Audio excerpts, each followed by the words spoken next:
A lot of you guys know me from and are subscribed to me because of my If I Had a Verse series, where I take my favorite K-pop songs and rap if I had a verse over them. Everything I'm on, I make it electric, connect like a socket. I'm in this locket. And because of that, I've been getting a lot of questions and DMs asking if I have my own music. I have my own channel dedicated just to where I post my music, where I post my K-pop verses, other freestyles that I do, and my own music. On Valentine's Day, I have a song called Valentine coming out. Make sure to subscribe to my music channel and put notifications on so you can bump that shit when it come out, okay? Okay. Someone I'm subscribed to did this idea for outside of K-pop, and I thought I'd take it. Right. I thought I'd take it and I'd do it for inside of K-pop. Right. Because they didn't do it for inside of K-pop, so it's my idea. Well, yes. Okay. I don't know if you know this. I have a very interesting relationship with Reddit. And by interesting, I mean I was scared of Reddit and didn't go on it because I thought it was literally the worst place you could possibly be on the internet, a cesspool of people. Then I started using it for YouTube videos, and I use it way more than I would like to now. And I think I'm gonna take a break from it because Reddit can be very interesting, I'll just say. But I decided to go to the biggest K-pop. Well, I thought I'd go to the biggest K-pop Reddit thread and answer some questions that have been asked. Bro. Question number 1. Has K-pop fandom culture changed for the better or worse? Now, I will start off by saying I started listening to K-pop in 2015, but I became a K-pop stan in 2020. So while I feel like I don't have the jurisdiction to answer this question, I will still be answering this question because I think the answer is it has gotten worse. From the research I did when I talked about second gen K-pop, which video is right here, go check it out, amazing video. I'll be doing a video on third gen K-pop, fourth gen, first gen, and then fifth gen in that order, so stay tuned. I was talking to one of my mutuals who has been a K-pop stan since second gen. Like, mama has been in the thick and the thin of it. And based off of what she said, based off of what other second gen and first gen K-pop stans have said, and based off of what I've seen, I definitely think that the fandoms overall have gotten worse. Not just one fandom, literally all of them. I think that, unfortunately, the bigger something gets, the more likely there's a chance that, well, the bigger something gets, the more fans you get. And if you're opening that up, there's going to be more chances, literally just based off of size, that it's going to be worse. Is that what she said? I don't know. I like to look at certain K-pop groups and be like, why does one K-pop group fandom, why is it so toxic? Why is that fan base so toxic? But the other fan base seems so chill. And I find that the smaller the fandoms are, the more chill they are. I also do think that there is definitely a correlation between, like, there's a K-pop group and their fandom is a lot more chill. And I find that, outside of the K-pop industry, if you are not used to that type of marketing and you're used to the way that artists and musicians are marketed in America, for instance, it is less likely that you're going to subscribe to the parasocial marketing that the K-pop industry is so adamant on trying to sell to you. So I find that people that are less used to the way K-pop is marketed, they're going to not really subscribe to those things, so they're going to be a little less toxic. Like, if you're in America and you have been exposed to K-pop and it comes out, or there's a rumor or whatever fuck shit that a K-pop idol's dating, there's a higher chance you won't give a shit because you're used to that here. You know what I mean? So I think it's a combination of the less fans you have, the more, and obviously this is a generalization, but I find that the less popular a group is, the more not chronically online and less toxic the fandom is, and also the more that certain fandoms and certain people in the fandom have not normalized the way K-pop is marketed, the more they're not going to subscribe to those things of, oh, they don't drink and they don't drive, and they don't date K-pop, they don't date, and they're not supposed to date. I literally saw it. I posted it on my community tab on here, and it was a girl being like, you silly foreigner, like, if you're a K-pop idol, you're not supposed to date, like that. Like, girl, anyway. So do I think that K-pop fans and the K-pop culture in the industry has gotten worse? I think absolutely it has. I mean, also too, I talked about this in second gen, and it's so funny, I think it's happening way more now, which is great, but there used to be so many collab stages.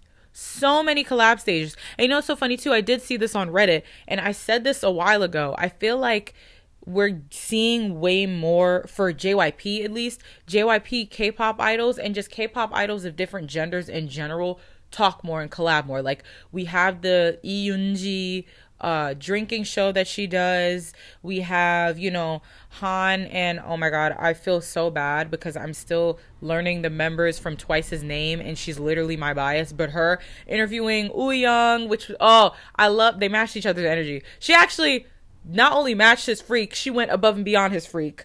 But it was Seonghwa, Wooyoung, and Jungho, and then Han was on her show too. But we're getting a lot of collab stages, which usually at the end of the year we get collab stages in general. But there used to be so many collab stages in second gen, and there was actually a show which imagine, I'm gonna say this sentence, and you're gonna be like, I can't believe this fucking happened.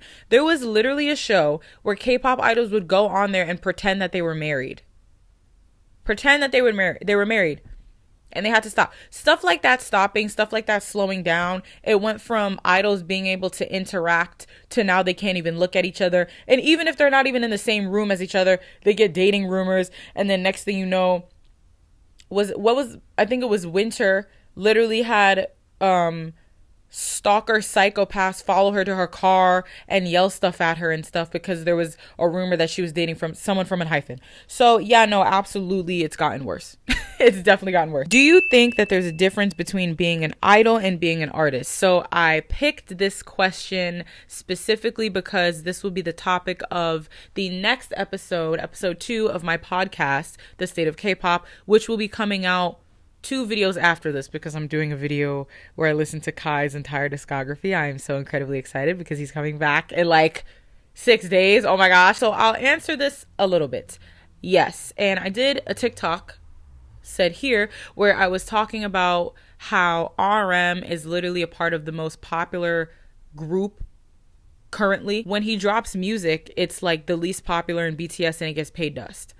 And I was talking about how while there are K-pop idols who are artists, K-pop idol does not equal artist. And like I said in the TikTok video, that is no shade to K-pop idols, that is shade to the industry.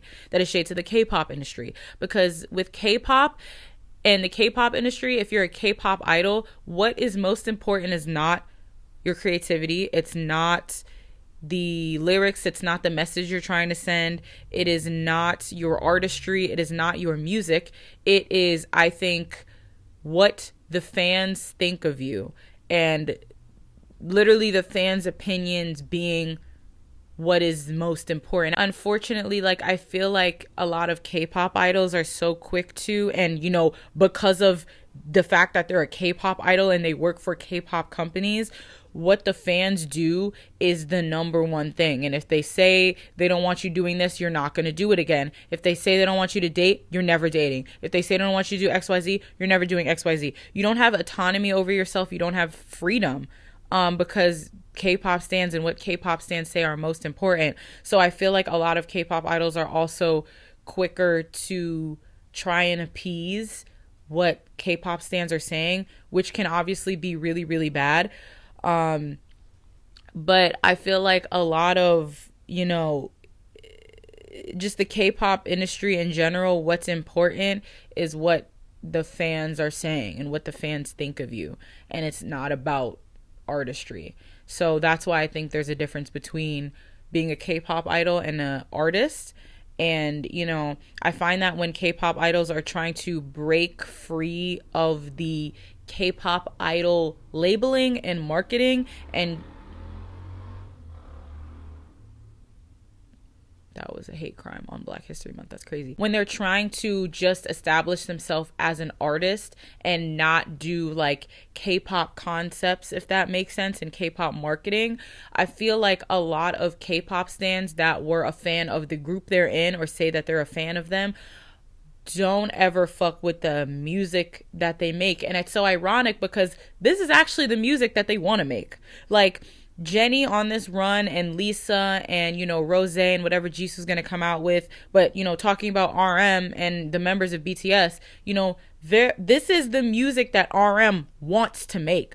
Not saying he didn't want to make any songs in BTS, but this is, especially when you are in a position where you can start your own label and start your own company and stuff, it's really, you have all the freedom you want. And I just find it so ironic when it's fine if you don't like whatever music, it's fine, whatever. But I'm talking about the fans that say they're fans of this specific idol or group, and then the idols come out with their solo music and then they just pay it dust. And I definitely think that attributes to the K-pop stans know and feel like this solo project or solo stuff that this idol is coming out with, they have no control over it.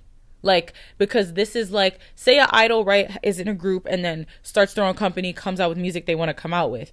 The K-pop idol is like, I'm doing whatever the fuck I want to do. I don't give a fuck about what you think. I don't give a fuck about what you say. This has been in me. This is my artistry. This is my creativity. And I feel like those K-pop stans that really subscribe to that delusion and that toxicity of K-pop idols exist for me. They're supposed to be doing this for me. And if it only has to be what I like, they cannot exercise the control that they once had over said idol. So a lot of them just don't fuck with it.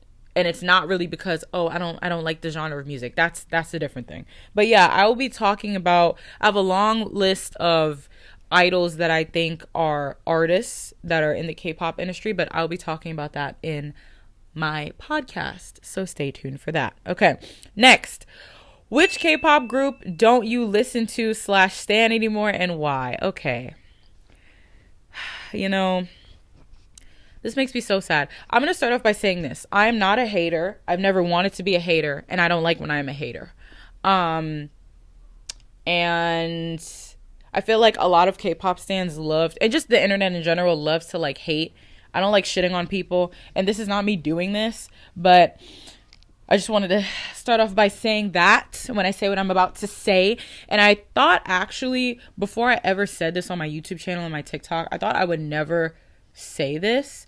But I was like, yo, I don't really care. And, you know, I pride myself on being, you know, I'm just a real ass bitch in a fake ass world. You know what I mean? But I pride myself on talking about things that a lot of K-pop stans don't really talk about, either because they're scared they're going to get doxxed, or they're ignorant, or they just don't give a fuck.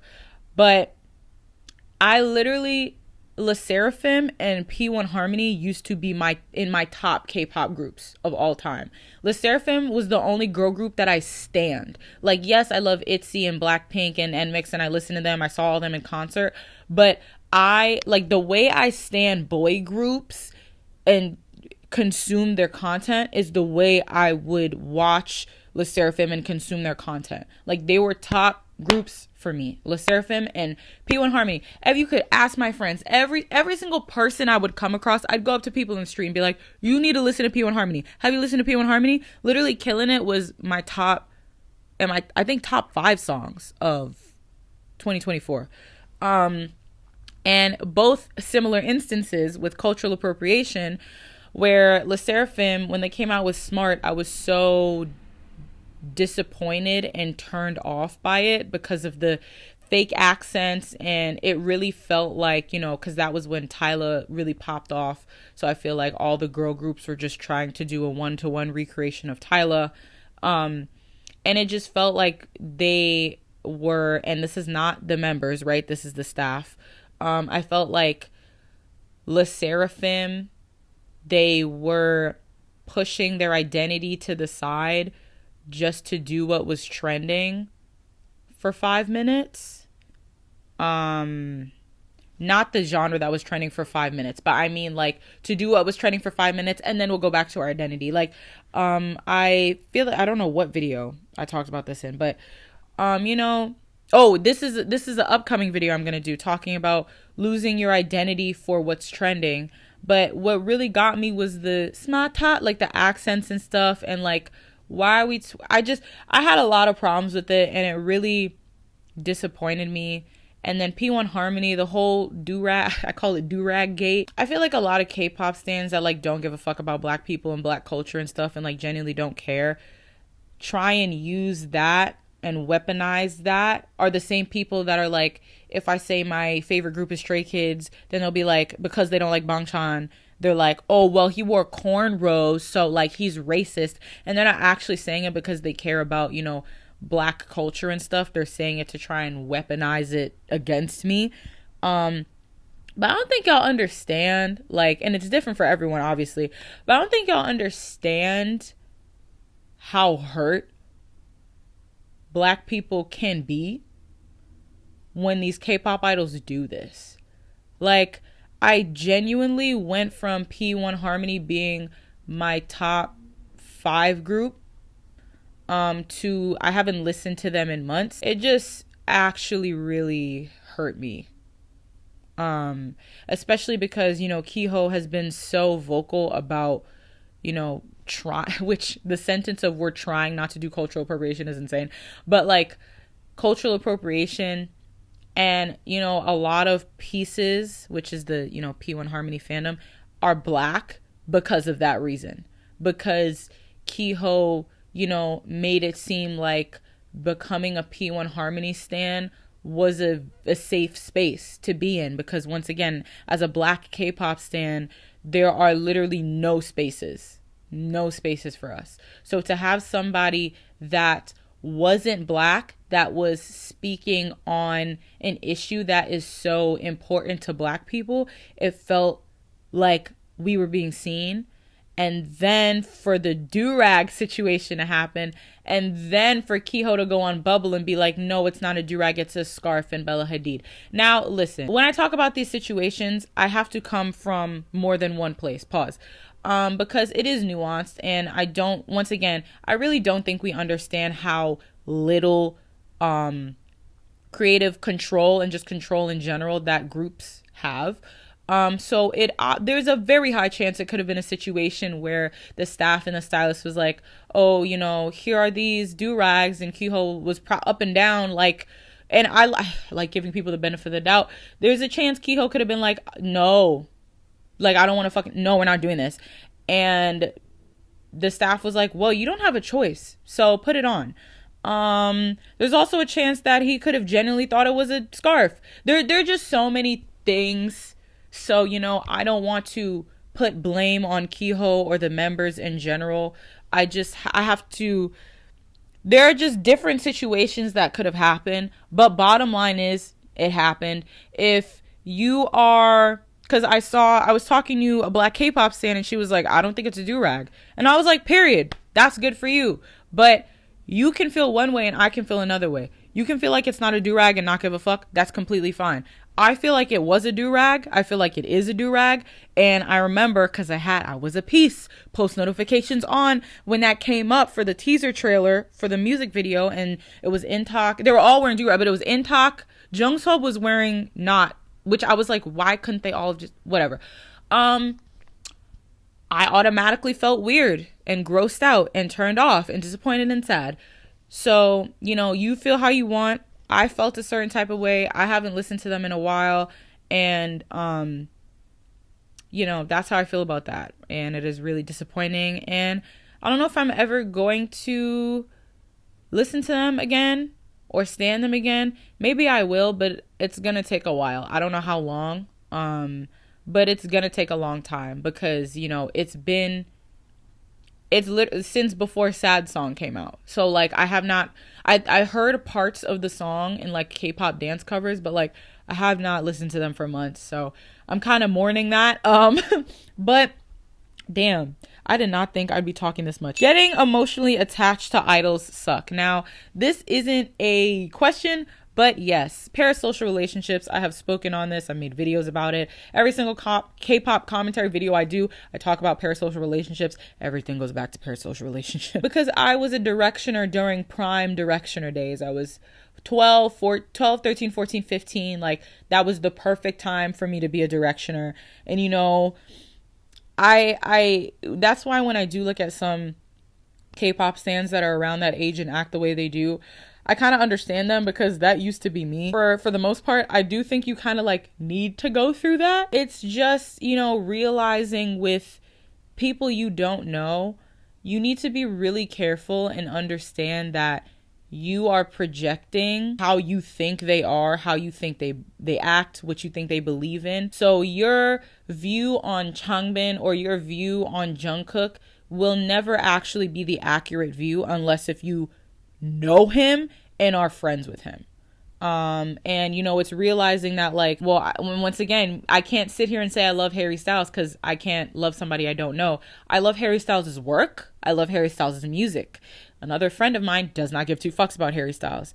What is the difference? He still exists, right? It's just that it is me that is making, and yes, obviously everybody is special, but it's me that is putting this person on a pedestal and making them special, if that makes sense. So it's like, I really had a step back like a couple months ago and been like, okay, I am a fan of their music. I'm not a fan of them. I'm a fan of their music.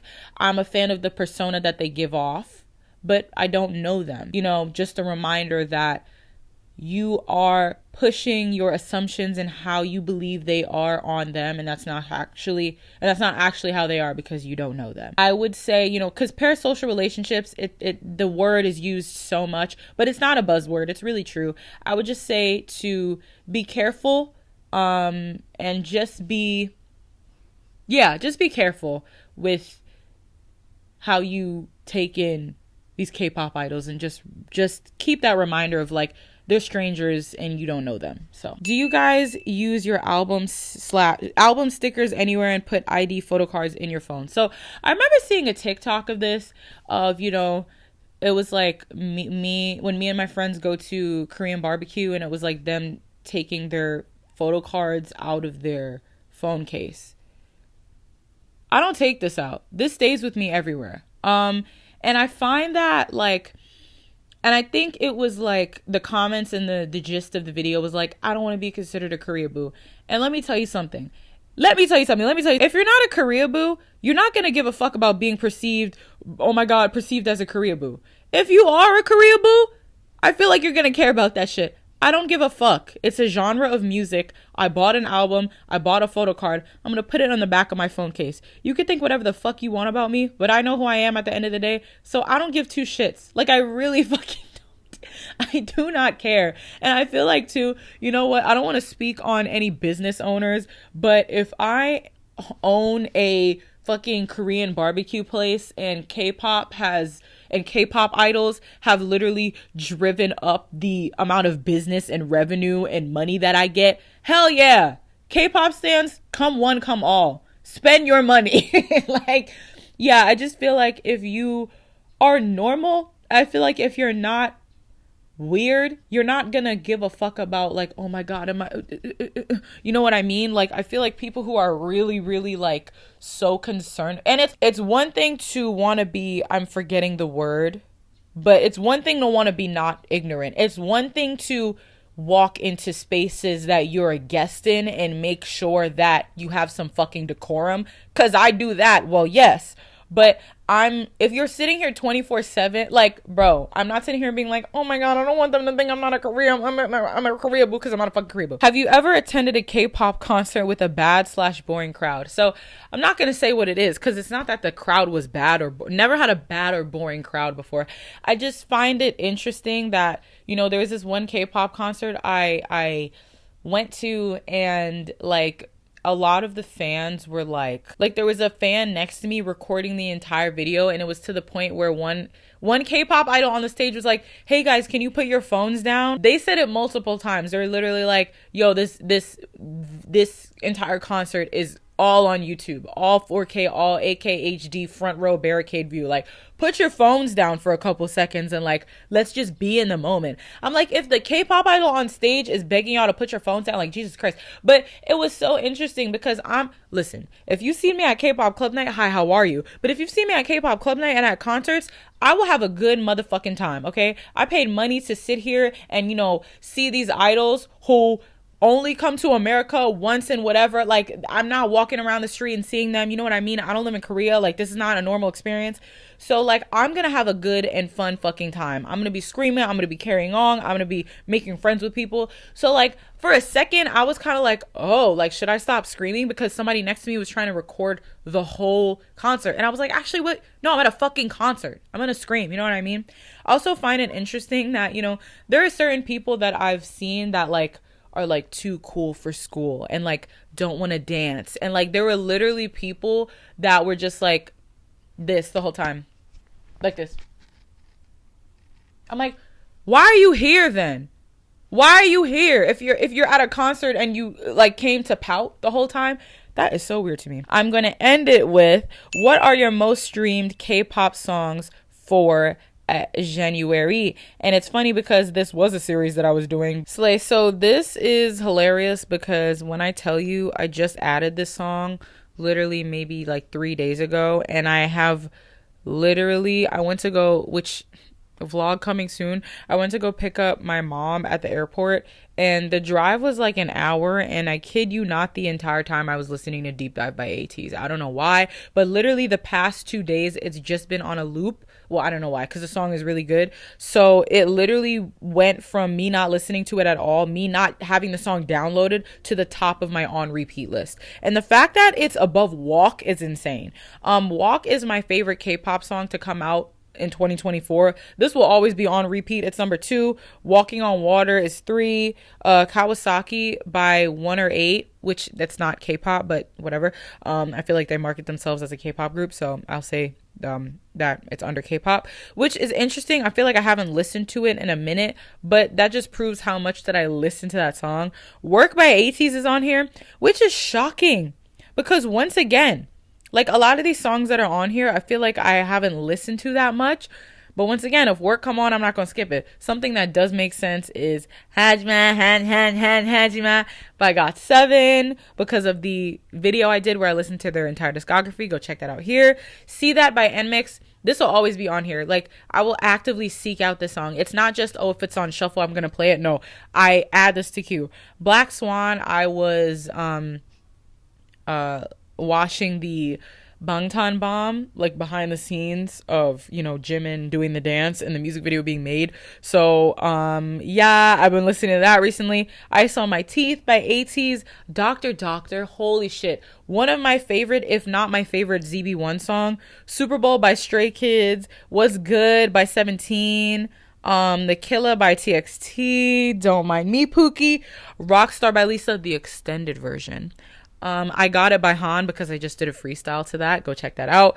Bungee by NCT Dream. 3, 2, 1. How silly so. So literally before NCT Dream uploaded this video where Runjun was literally just saying that on a loop, which is the reason why it's my vocal stem, I just found Bungee. Like I just listened to Bungee maybe like 3 or 4 days before that video came out. So I felt like I was like connecting with him on like a telepathic level, literally. But no, I love that song so much. Power by G-Dragon, obviously.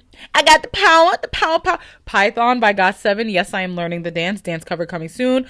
Hallucination by IN. Danger by BTS.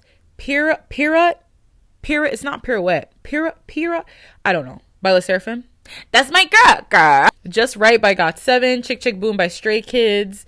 And yeah, that's it. So, okay, if you guys want me to do another Reddit video where I like read more, Reddit questions, let me know. I did not think this video would be this long. Holy fucking shit.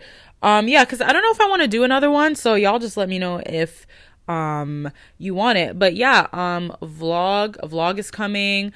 Me listening to Kai's entire discography is coming. And then finally, a commentary video is coming because I haven't done a commentary video in like a minute, I feel like. So stay tune for this schedule coming up and check out my song Valentine coming out on Valentine's Day. Okay. Bye. 3, 2, 1.